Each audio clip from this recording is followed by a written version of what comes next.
आप जितने जवान आए हो ना, इस बात को जरा समझिएगा, जितना मसलक अहले सुन्नत का नुकसान जाहिल पीरों ने किया है और जाहिल नकीबों ने किया है, खुदा की कसम मुखालिफीन ने भी इतना नुकसान नहीं किया। अब मैं आपके सामने सिर्फ एक तो मिसाल रखता हूं। जब मैंने जाना था आउट ऑफ कंट्री, मैं बयान करने के लिए गया समड़ियाल। अब नकीब के जुमले देखो और कौम का क्या हाल है, वो देखती है अच्छा इसने तीन मिनट का सांस खींचा है, जुमले से जुमला मिलाया है, सुभान अल्लाह, कमाल कर दिया है। अब वो क्या कह रहा था सुनो जरा, और देखो सबके ऊपर कितना बड़ा इल्जाम ठोक रहा है। कहता है जी सदीक फातिमा के सदाकत फातिमा की, उमर फातिमा की अदालत फातिमा की, उस्मान फातिमा के सखावत फातिमा की, अली फातिमा के शुजात फातिमा की। अब यहां तक तो उसने ठीक कहा, आगे क्या कहता है तो कौम क्या कहती है, सुभान अल्लाह। कहता है नबी फातिमा के नबूवत फातिमा की।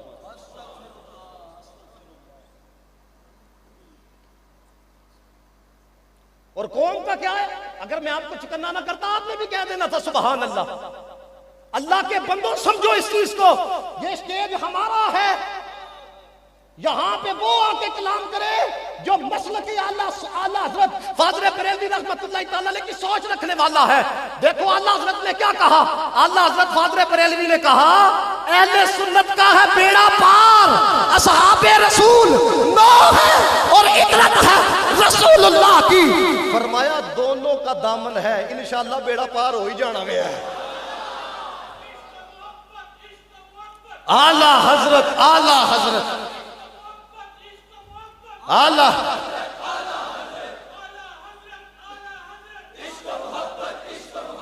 ये जितने आप तुलबा आए हो, जितने आके बैठे हो, अच्छे तरीके से किसी की आप इस्लाह कर सकते हो। अगर कोई डंडी मारे तो लाजमी करो। हर बंदे को सिपाही बनना पड़ेगा, हर बंदे को इस फौज का हिस्सा बनना पड़ेगा। अकेला कारी रमजान कुछ नहीं कर सकता, अकेले सलमान मदनी साहब कुछ नहीं कर सकते। ये बात यहाँ हर बंदे को सिपाही बनना पड़ेगा।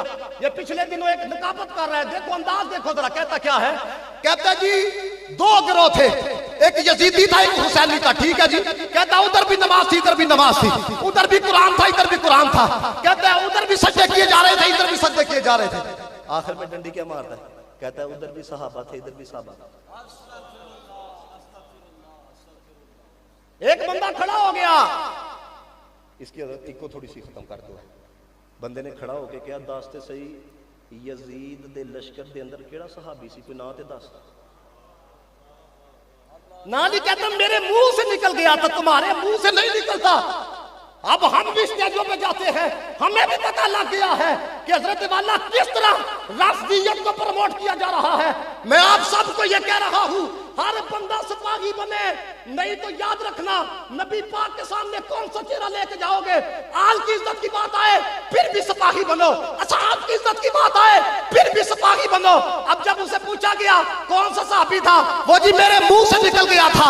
जुमला सुनो, ऐ अल्लाह के बंदो, ये टगे टगे की बातें सुन के तुम भी हमसे दलीलें पूछते हो, दलील नहीं पूछ ली, उसके मुंह पे जवाब देना है। ओ यार जेड़े साहबा लवाब नहीं डिगन दे दे सन, औलाद का कितना एहतराम करते हो बन गया। अल्लाहु अकबर, या रसूल अल्लाह,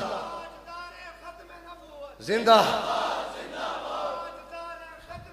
जिंदा। पूछना हक है कि नहीं? चलो हो सकता है कोई बंदा, याद रखिएगा हम बाद में सोचते हैं कि बोला क्या है, आप उसमें अभी सोच रहे हो। वो कहते हैं जी ए आल दे नाल हिसाब दा जिक्र ए तुसी डंडी मार दियो। मैं कहा असि डंडी नहीं मार दे, तुसी डंडा मार दियो। डंडी डंडे से बड़ा, समझ आई बात की? ये इसलिए आपको बात बता रहा हूं, समझो इस चीज को। वो कहते हैं आल को साहब से अलग कर दिया जाए। मैं कहा क्यों जी, दोनों ने कलमा मदीने वाले का पढ़ा है। समझ आ रही बात की कि नहीं है? अब आपने उनसे ये सवाल करना है, उन्हें ये कहना है बताओ तो सही, आप ही अहले बैत से बड़ी मोहब्बत का दावा करते हो। वो जो 72 तन थे उनमें से आल वाले कितने थे? वो कहेंगे 21 थे। उन्होंने आखो फिर जेड़े और सन वो कौन सन? समझो जरा इस चीज को।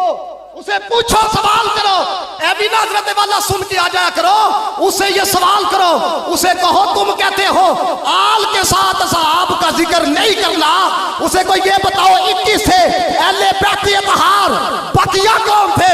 वो कहेगा या तो सहाबी थे या सहाबा की औलाद में से थे। ते उसनु आखो तुसी ते बतरा दा जिक्र करते हो, लेकिन बतरा दे विच भी डंडी मारते हो। क्यों? इसलिए कि उनमें से भी एक का नाम अबू बकर था, एक का नाम उमर था, एक का नाम उस्मान था, और ये तीनों के तीनों मौला कायनात के लाल थे, लाल थे। तुहानू ते इन्हां नाल भी ठीक तरीके नाल प्यार नहीं। हजरत नारा नहीं लगाना, तवज्जो मेरी तरफ रखो, जो बात समझाने लगा हूं। ये सवाल जरूर करना है। उन्होंने आखो तुसी ते 21 तो अगे भी सारियां दा जिक्र करदे हो, वो तो या सहाब सन या सहाब दी औलाद सी, तुसी क्यों करदे? मैं जुमला होली बोलना, फिर मैं देखांगा तुम्हारी रूहानी परवाज कहाँ तक काम करती। वो कहेंगे चूंकि वो करबला की सरजमीन पर हुसैन के साथी थे, इसलिए करते हैं। अल्लाह के सहाबी हैं, जिक्र करते हैं, सहाबा की औलाद में से है, ये उनका जिक्र गज बज के बयान करते हैं। तो उसे ये सवाल तो करो, ये क्यों किया जाता है? जवाब एक है, इसके अलावा कुछ नहीं। वो कहते हैं इसलिए करते हैं कि हुसैन के साथी थे। मैं क्या, अगर मुहर्रम में हुसैन के साथियों का जिक्र किया जा सकता है, तो फिर मुहर्रम में नबियों के साथी का भी जिक्र किया जा सकता है। अब मुझे बताओ हुसैन के साथियों का मकाम ज्यादा है या नबियों के साथियों का मकाम?